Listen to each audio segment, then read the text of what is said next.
to look up something, she says. With Google Glass, she scans the serial number on the part she's working on. This brings up manuals, photos or videos she may need. She can tap the side of headset or say, "OK Glass," and use voice commands to leave notes for the next shift worker. The headsets are being used in other industries as well.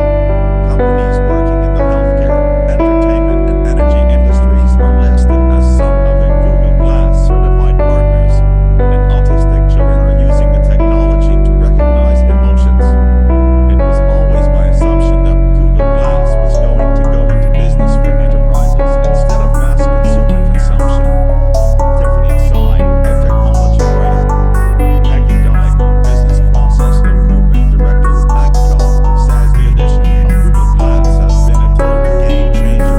Quality checks are now 20% faster, she says, and it's also helpful for on-the-job training of new employees.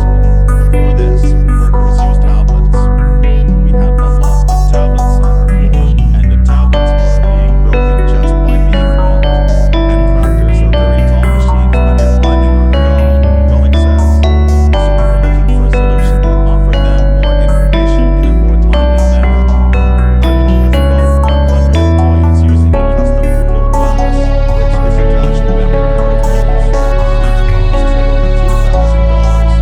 Tiffany Tsai, who writes about technology, says it's one of a growing number of companies, including General Electric and Minn, testing it out. It was always my assumption that Google Glass was going to go into business for enterprises instead of mass consumer consumption, she says. She was one of the early users of Google Glass when it came out in 2013. 2 years later, it was discontinued for some consumers because people were concerned about privacy and security. And there were concerns that the headset could be distracting to drivers or that it wasn't made with all people in mind. Applying a Silicon Valley approach to jumpstart medical research. Shots, Health News.